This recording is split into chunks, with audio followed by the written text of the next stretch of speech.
Welcome back to Sail. Today we're talking about this stuff, which is actually the wonder material of the sailing world at the moment. And I don't mean a rope, I mean this stuff inside, Dyneema, or this stuff, which is again, Dyneema. Today we're going to go into how the likes of the Imoca class, the Formula One of sailing, is taking this down to the cruisers. Okay, so we're looking at how it's been adapted and how it's changing things and why. I think why is the most important thing. Why we're going full circle, almost back to lashing things like old gaff riggers and things like that.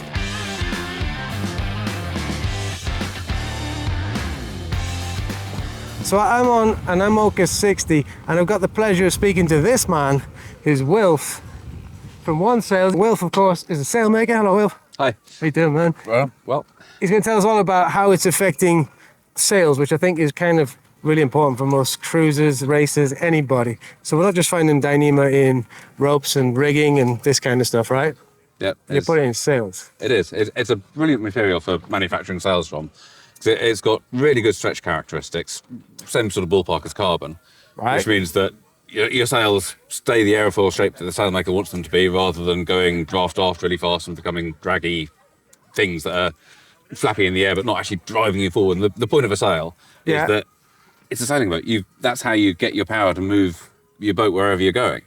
Yeah. So you need to have a sail that's the right shape. So you want to keep in, what you're saying is you want to keep that draft, that curvature, the shape it should be, and you don't want that to blow out and become like a bellows. Indeed. Yeah, indeed. So otherwise your sail isn't serving the purpose of a sail any longer. It's decoration, arguably. And that's cool. So it's not just friction rings and the likes, but we are going to move on to all the other parts and areas which the cruising market is starting to see a change in the way that we look at lashing things to boats. And it's not just because we want to use this wonder material, it's because it's actually better for the boat. Well, cheers, man. We're going to move on and see some more stuff, mate. Cheers. Thanks, mate.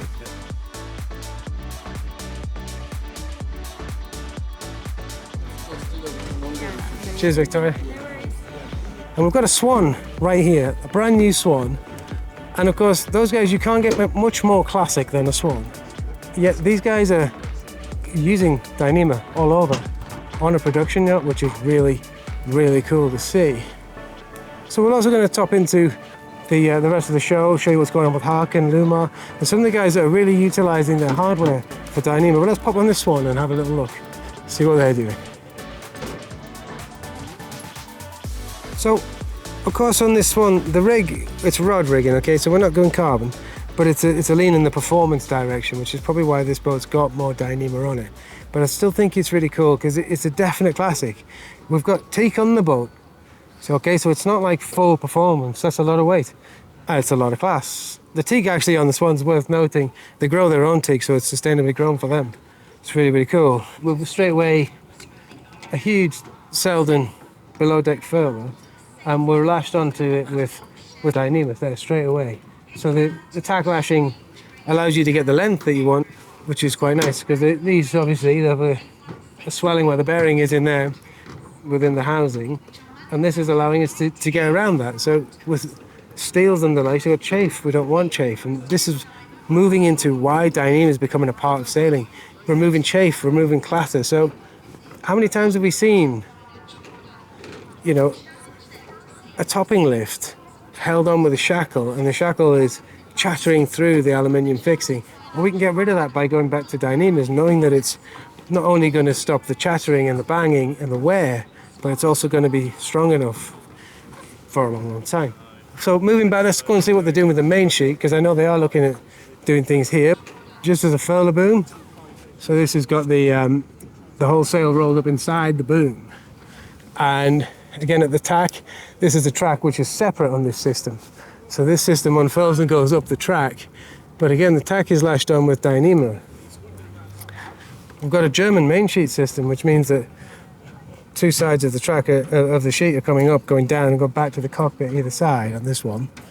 And we've got here the HARKEN Black Magic blocks, which again, these are the loop blocks, so just straightforward Dyneema onto a stainless lashing. So again, we've got no need to put metal on. If we had metal fixings here, the block comes so close to the mast, and she's a carbon mast, right? So we don't want metal clattering and banging off this all the time. So we're reducing the chafe and getting the blocks away from here, which is really important. So if you take that back to the back of the boat and see what's going on.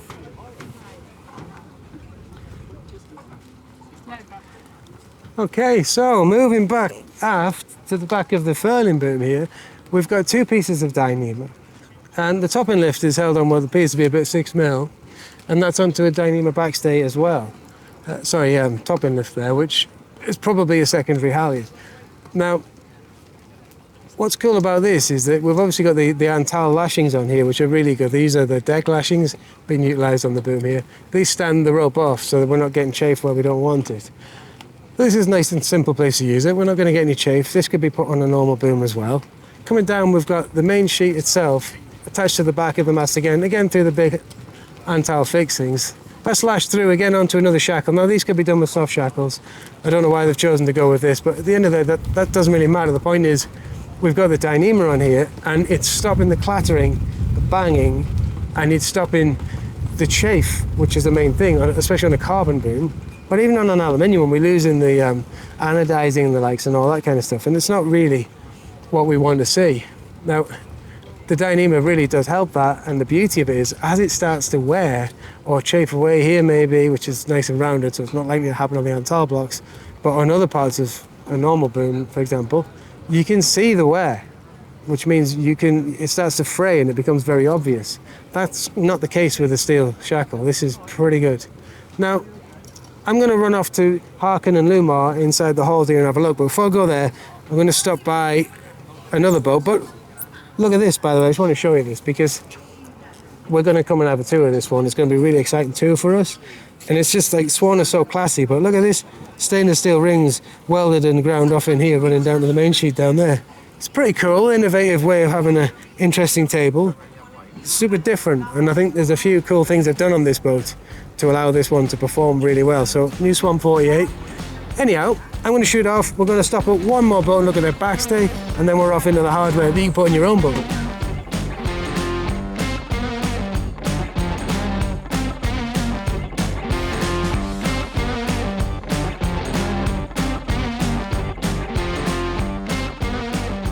Okay, so now moving on to 40-foot boats, we've got the new RM1180 here. The 1180 is known as a boat which is like fast as you like for cruising, and yet you can still take the whole family on board.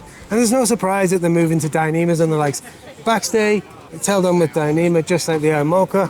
And then we've also got your spinnakers held on, your spinnaker blocks, again with Dyneema. This is much quieter, it's just held up like this. There's no rattling, no banging, no sort of chafing around, and the pin again isn't wearing.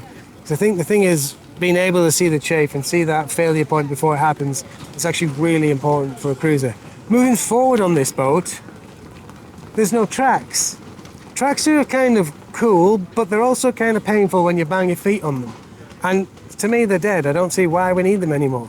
So we've got friction rings here running into the Antal system. The Antal system seems to be the one that people are liking the most at the moment, as an eye, a dead eye if you like. So we've got two friction rings running on through here, and this is where your sheet would run through this piece here where my finger is. This allows you to adjust as a barber hauler to in-haul in and out, and that's done remotely from the cockpit. Again, the strength of the rope's allowing us to do this, and of course Dyneema having very little friction to it really helps as well. So moving forward on this boat, we're going to find more bits and bobs like this, and you'd expect this on a performance cruiser, right? So the bowsprit, again, we've got two lashings of Dyneema right on the bowsprit, which is obviously to pull down the tacks of the Code Zero and your spinnaker, which, of course, it just works really, really well, and you haven't got a massive block flopping around. Because if you think about the loads that we've got in the luff tensions on these, or the halyard tensions on your furlers, if you're using furlers, it's colossal, and the block you would have to be using is like a 75mm block on the front, which is a lot of flopping around and bobbing and banging for when you tension it, you don't actually pull much rope through it, so the heat generated isn't that great, so friction ring works well for it. Another boat here to my right, this is the Dufour 37.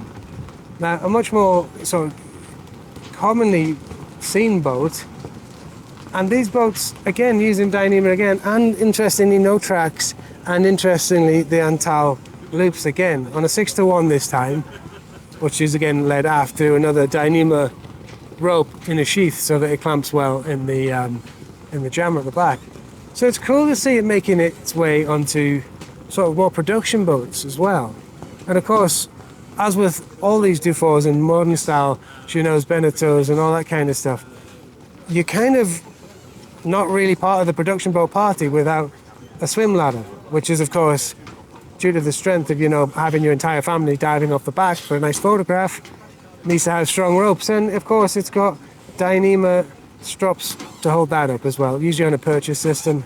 But it seems to be that if you don't have a Dyneema strop on the back of your boat these days, you're not going to go to the Mediterranean.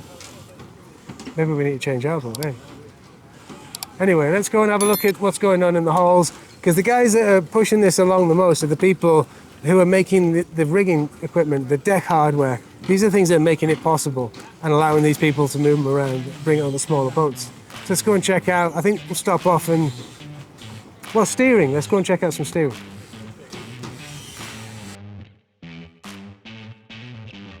So one of the main things we've got going on here that's kind of confused me a little bit is that in a prime movement towards electric sailing, Southampton Boat Show has actually only got 2 electric boats, fully electric boats in the water. I mean, there might be a third one. So we've got Wayne from Eco Marine, who's been working on an electric boat, and he's done a lot of work with that, with sort of seagrass sampling and all that kind of stuff, which I think is really, really cool. Really nice to meet him in person. Hopefully we'll do some stuff with him in the future regarding how he's managed to do electric boats. And he's done, the one he's on there is with an ocean boat system, and remarkably only with a 10 kilowatt battery, and clearly a displacement craft, so quite impressive. And then we've got David with Optima as well. David's been working on the Optima boat, which is just like, it's a boat you can buy, and it's mental. It's like so efficient. It's a motorboat, but the theory, the logic, the solving the inefficiencies is the way he's gone about this, and it's really, really, really cool to see. But yet, there's only the 2 boats in Southampton. I mean, the Brits are supposed to be pushing electrics. We've got a lot to do here, guys. Come on, let's get together. Let's make this happen. Anyway, let's go and get some Dyneema. That's what we need.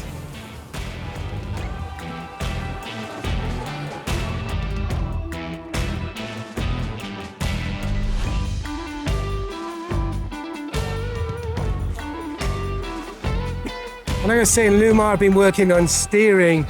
Now, unfortunately, the guys don't have anything at the show at the moment, but we might pop into their offices. We've seen the Dyneema steering they've been working on there. So that's a partnership with Hansa to see if they can make a Dyneema steering system which will work for production boats to reduce, you know, wear and tear and problems with steel cables. Because the thing with steel cables is very reliable, very good, but the problem is if one breaks, it can jam or cause all sorts of catastrophes. Dyneema's maybe a little bit better for that as well. So it's really cool that these guys have been working on that, and I know they've actually pulled it off. So whether or not we can get to the offices and have a look, I'm not sure, but we'll try that. But what we do know is one of the main brands that has been pushing the Dyneema revolution has got to be HARKEN, and they're just around the corner. So let's go and pay them a visit and see what they've been doing right here. So HARKEN are obviously well known for all of their tech gear. They've got their winches going on, the radial winches we talked about previously. They've got the furling gear, anything performance oriented you could imagine for is in these walls from HARKEN. But it's not just that, they've smashed it out for the cruisers. What I love about these guys is they've been making things like this. Simple stuff. This is a lash-on block that comes with the Dyneema. Okay, so you get it on the dinghy sizes and all that for sure. But they've moved it up. We've got all the things going on with the Black Magic range. This can go up to like 100 and odd mil. So you can get these on like 60, 70 foot Ocean, Volvo Oceans and all the rest of it. Massive racing boats using this stuff. And again, it's a system which is designed to reduce chafe. Again, this is a backstay block. So you can run that around there on the pin. It's absolutely brilliant. There's a double 57, or that's a tulip sheave. So again, allowing us to get that articulation. This sort of articulation without clunking up. See, if I try to do that here, it works. But when we end up twisted and moved and whatnot, we end up in positions where it wants to do this. We don't have that here. It's just, it can move all day long. I think it's really, really cool. But these boys have been working on something else. They've done something with twinning lines and the like, so it'd be cool to speak to Carl. We'll catch him over here. We'll stick a mic on him. He's looking a bit like he's trying to avoid us right now, but we'll get him. Can I borrow you, Carl? Hi, Chris. Hello, mate. How are you? It's a cool new product from the HARKEN boys, Twing Blocks. What's it doing, mate? So effectively, it's a snatch block. Most people will call it a snatch block. The Twing Block is our HARKEN name for it. We've got two versions here. Yeah. We have the carbo version, which is a 40mm sheave, Yeah. and that's got a maximal working load of 300 kilos. Really designed for keel boats and smaller yachts. Yeah. The unique thing about it, it's designed to be one-handed opening. It's just got a lever at the top, it flicks, Oh, yeah, and it'll yeah. pop out. So if we do it one-handed, it's That's sprung loaded, easy. which means then you can clip it round a sheet, Yeah. spinnaker sheet, maybe a guy, something like that. The next model is the 1-ton model. Obviously a much higher working load. Works slightly differently. We press and slide, Simple. and it clicks in place with one hand as well. So the idea is that on a boat out on the water, one hand for the boat, one hand to apply it to the sheet. So that's nice and easy. Nice and easy. You guys are pretty well known for this kind of stuff, and I think you're one of the only companies really pushing to kind of go with this Dyneema on cruising boats. Yeah. So you've got like main sheet travelers and cars and all sorts of things. Sure. Yeah, so tie-on blocks are really sort of becoming mainstream now, not just on race boats. If anything, we've come full circle. So if you think 100 years ago, we didn't use mechanical fixing shackles to actually tie things on. No. We splice things on, and we've come full circle with it now because it reduces weight, it reduces wear on the boat as well, because metal against metal, of course, is wear. Yeah. And blocks like this, it's ideal because we can put a 2-to-1 purchase if we want. So we could start a dead end here, take it around the sheave, back down and pull, and then we've got a 2-to-1 purchase. Great on a spinnaker or on a jib sheet doing an outboard lead or something like that. Cool. Well, Carl, thanks, mate. Appreciate No problem. that. Good to see you. Yeah, good to see you, mate. So I think it's fair to say that, you know, HARKEN, probably the top boys for this at the moment, innovating consistently to keep boats safe and their crew safe. I think that's really cool. Dyneema, maybe you don't see a place for it on your boat. Maybe you do. If you don't, I'd like to know why not. Leave a note in the comments to tell us why that is, because to me, I actually do think it is the winning material. So thanks to these boys at HARKEN and everyone else today, and we'll see you next time. Mate, cheers, man. Really appreciate your time.